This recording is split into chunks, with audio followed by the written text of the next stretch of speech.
What's up, everybody? Welcome to the PickSix podcast, CBS Sports Daily NFL podcast. I'm Will Brinson. I'm your host. This is the bonus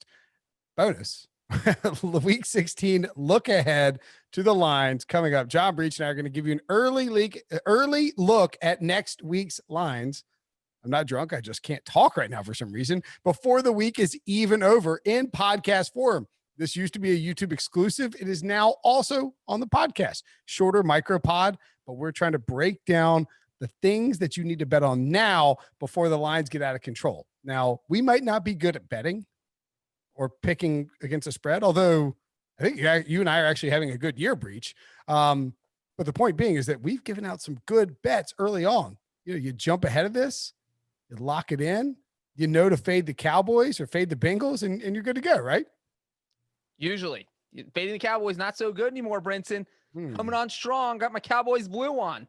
The Washington football team covered too. All the Eagles almost covered, but they still lost. Anyway, let's dive into the games. Before week 15 even ends, we're looking at week 16 coming up on Friday. That's right. Christmas Day game. There's no Thursday game. That's Christmas Eve. There is a Friday afternoon game.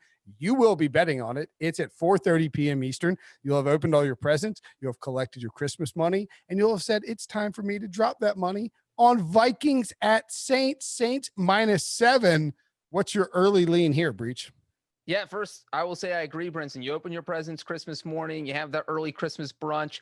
By 2 or 3 o'clock, you got a couple glasses of wine. Maybe you have another drink in your hand. Whatever it is, you got your Christmas drinks going. You need something to bet on. This is your game. It starts at 4:30 p.m. Eastern.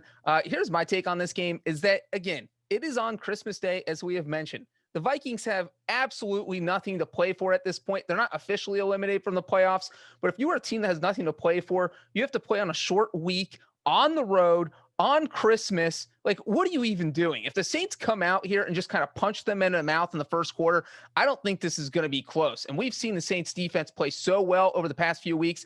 I know they struggled a little bit against the Chiefs. Obviously, they gave up 32 points, but they hit Patrick Mahomes a lot, and Patrick Mahomes struggled. And then the few weeks before, the Saints have looked good defensively. So I think New Orleans is going to roll in this game. And I know that's a big point spread to cover for the Saints right now, especially with the way their offense has been struggling, but I'm taking the Saints to cover the 7. Yeah, I would probably lean towards the Saints right now as well. The line at William Hill is Saints -7. As we mentioned, it is already juiced -115 towards the Saints. So it's possible it keeps trending that way. And we'll see what the Vikings do. It's interesting because Dalvin Cook is having a really good season, but they've already paid him. He has a lot of carries. He's injury prone. Would you consider resting Dalvin Cook for the final 2 weeks of the season if you're not in the playoff hunt, if you're Mike Zimmer? It's something you have to think about. I do think and Alexander Madison should be back from his appendectomy, so maybe he could get carries. It'll be a weird week 16 game. I do like the Saints a little bit. It's a large spread. What I like in this spot is the over.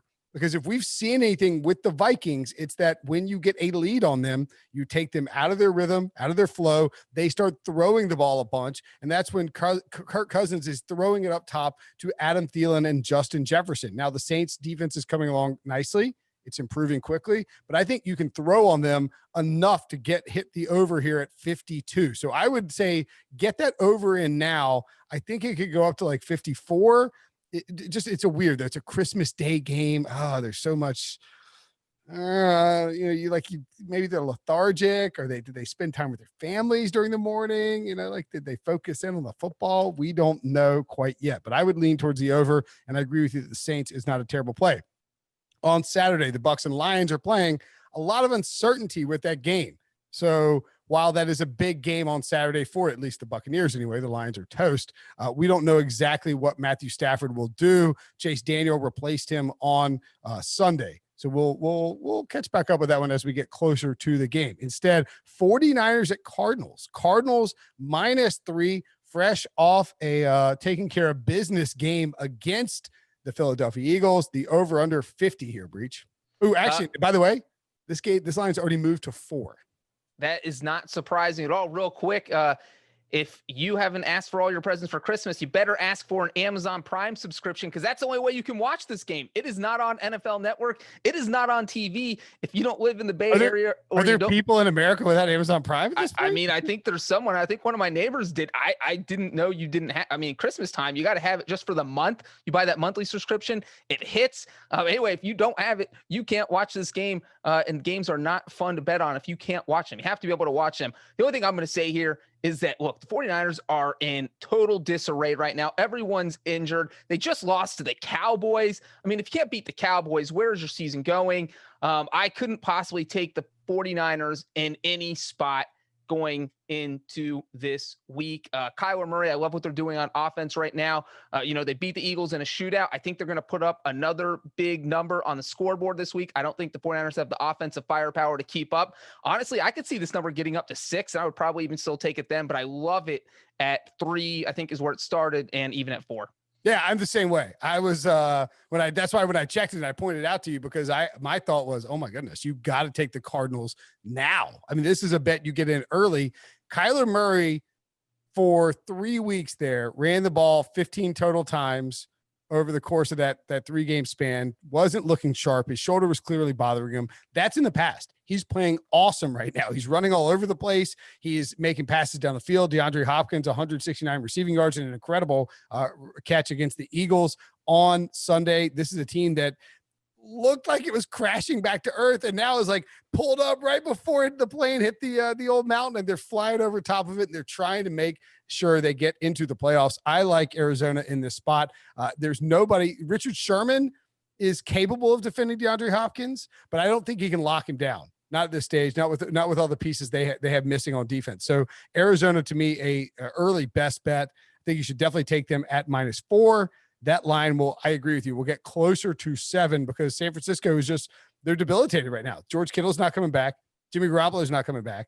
It's Nick Mullins and Jordan Reed and Brandon Ayuk, as good as he is. I don't know if he can carry the offense. Jeff Wilson suffered an injury on Sunday. Give me the Cardinals in that spot. The Dolphins and Raiders are playing on Sunday, and the Raiders opened up a pick 'em at William Hill, but John Breech, that line has already flown in the direction of Miami. The Dolphins are now a 2.5-point favorite. Of course, in this game, we do not expect Derek Carr to play. Almost certainly he won't play. Marcus Mariota for the Raiders versus Tua Tagovailoa. Do you think Hawaii will be watching, and who do you like here? Forget watching the game. They should just move the entire game to Hawaii. Just Hawaii put it in Bowl. Aloha Stadium. Yes, exactly. I know. I think they condemned that stadium actually in the past week, but just move it there. It'll be fine. You don't have fans. I think the stadium can handle it. I am not surprised this line has moved in favor of the Dolphins, because look, we all saw Marcus Mariota play against the Chargers on Thursday night. He looked awesome, but he kind of caught the Chargers flat-footed. They had no idea they were going to go up against someone like Marcus Mariota. And you know what? They are not going to catch the Dolphins flat-footed. Dolphins will be absolutely prepared. Their entire game plan is going to be around stopping Marcus Mariota. They're not going to let him run everywhere. The Chargers just weren't ready for what he was going to do on his feet, because when you're playing Derek Carr, you don't have to worry about that kind of mobility. He can't run around like Mariota can. And so I think the Dolphins defense is absolutely going to shut down the Raiders. So as long as Tua can score, maybe 20 points, I think this is going to be a low-scoring game. I think 20 could be enough to win it. And at 2.5, at a pick 'em, I was absolutely taking the Dolphins. At 2.5, I think I'm still taking the Dolphins. But if it gets up to 3 or 4, I might have to think about it a little more. I don't know, man. I think the Dolphins are just going to win this game by a lot. And they showed me, I mean, they came out. Now there's a little bit of letdown potential because of how they laid it all on the field against the Patriots. I mean, they were running Statue of Liberty, hook and ladder plays on 2-point conversions. They were running fake punts that got barely called back for penalties. And it was very clear that beating the Patriots, knocking Bill Belichick out of the playoffs, and putting themselves in a good spot to get a playoff bid was paramount to Brian Flores. That felt like his Super Bowl. So you worry a little bit that they'll be let down from that. But I think they're a disciplined team, and the Raiders defense is so bad. I mean, they are awful. And I just don't think you can trust Las Vegas to stop anybody every week. I think that you can trust the Dolphins to not turn the ball over a ton and to move the ball enough offensively to win this game. I was drooling over this one when I saw Miami as a pick 'em. I love the Dolphins. Thought it was almost too easy. Now that it's moved to 2.5, I feel kind of good about my initial lean. I think you hammer the Dolphins here because I bet it gets to 4.5 or 5. I mean, Marcus Mariota is a great, like, we like him as a quarterback, but there's a decent chance he comes back to earth in his second start. If anyone is thinking about betting the Raiders, I think the one thing to like about them is that they're going to have a 9-day break because they played on Thursday and then they don't have to play again until Saturday. Whereas for the Dolphins, this is going to be a short week because they played Sunday and have to play Saturday. So that's a huge rest discrepancy for anyone who is liking the Raiders and thinking about betting them. That's a great point. Over under in that game, 48, by the way. That's a little low. I don't know about that. That's a surprisingly low total for a Raiders team that can't stop anybody. Rams at Seahawks on Sunday. By the way, Dolphins and Raiders is a Saturday game. Those are your 3 Saturday games: 49ers, Cardinals, Dolphins, Raiders, and then first things, Bucks and Lions. Rams at Seahawks. Seahawks -2.5 on Sunday. Breech, what do you think about that one? Well, I think this is crazy because I have no idea what Rams team are we going to get. We get the Rams team that lost to the Jets. That was the most embarrassing loss of the season. How could the Rams show their face in public? They should forfeit every game for the rest of the year because they should not be allowed to go out in public after losing that game. It was horrible. But I will say, if you are the Rams, the one team you want to see this week is the Seahawks. 2 reasons. Number one is you're like, all right, we lost this dumb game to the Jets, but we can still win the division. All we need to do is go out there, beat the Seahawks, and complete the sweep. Number 2 reason you want to see the Seahawks is you're completing the sweep because you already beat them once, because this is a team you have absolutely dominated. The Rams have won 3 straight against the Seahawks, including earlier this season. They're 5-1 against the Seahawks in their last 6 games. And a big reason for that is because Sean McVay's just gotten so good at dicing up Seattle's defense. It's been easy for them. They've averaged over 30 points per game in the past 6 meetings against Seattle, and they just know how to beat the Seahawks. For whatever reason, Russell Wilson struggles with that Rams pass rush. So surprisingly, I was actually surprised to see the Seahawks are favored here, and I'm going to go with the Rams. I think they're actually going to pull the upset. Great buy low spot coming off the Rams losing to the Jets. If they win by 25 points, they're 3.5 point favorites against the Seahawks, who didn't look that great against Washington. I mean, Washington was begging them, like Dwayne Haskins was awful, begging them to take that game and just run away with it, and they wouldn't do it. And I just don't think Seattle has that extra gear right now. They're not letting Russ cook, and they just don't look great offensively. I also think that the Rams defensively match up really well against Seattle because you can put Jalen Ramsey on DK Metcalf and cut Aaron Donald loose against Russell Wilson. They struggled the last time. And as you point out, for whatever reason, Pete Carroll and Ken Norton can't slow down Sean McVay. This is a big bounce back game for him after he was embarrassed. I like the Rams as well. I don't think you need to, I mean, I think this closes closer to a pick. I don't think the Rams will close as favorites because they just lost to the Jets, but I do think it'll close closer to a pick. So if you want to take the Rams, I would probably take them now and get the points. Finally, Sunday Night Football, awesome game. Titans at the Packers, the Matt LaFleur revenge game. Packers minus just 4 in this game, Breech. A pretty low number there considering how good the Packers have looked. The total in this one, not low though, 55.5. Yeah, actually, I was going to say the over-under. I didn't even know what the number was, but as long as it was under 60, I was hitting the over. I'm going to pound the over because both these teams can put up points. This is definitely the best game of the week. I'm excited to watch this next Sunday night, but I think the reason the point spread is so close because, number one, you have Derrick Henry going up against a Packers defense that gives up 4.5 yards per carry. So if you're going to beat Green Bay, you give Derrick Henry the ball 30 times and he's going off for 4.5, 5 yards every carry. You keep Aaron Rodgers off the field, you keep scoring, and that keeps you in the game. Now, the flip side of that is that Aaron Rodgers is going up against a Titans defense that has no pass rush. They have the fewest sacks in the NFL, and Aaron Rodgers is going to sit back there and pick them apart. So this screams shootout unless we see some crazy December Lambeau Field weather with 8 inches of snow and 20-degree coldness.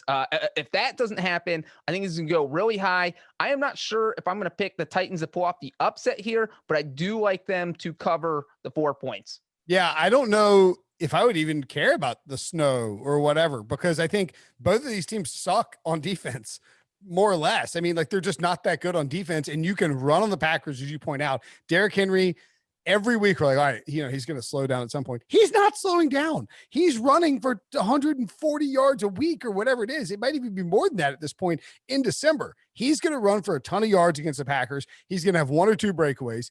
AJ Brown is going to have 1 slant over the middle from Ryan Tannehill where he takes off. This Titans team can score on anybody. They are explosive on offense. The Packers are not very good on defense. The Titans are terrible on defense. And Devontae Adams and Aaron Rodgers will have a field day against them. The only way I would consider the under in this spot is if the wind is like 25 miles an hour plus. Even snow. This is like the Postal Service game. Snow, wind, rain, whatever. Give me the over. I don't care what it is. All right. For John Breech, I'm Will Brinson. That's the Week 16 look ahead lines. Make sure and check out the Week 15 recap in your podcast feed. Talk to you guys later.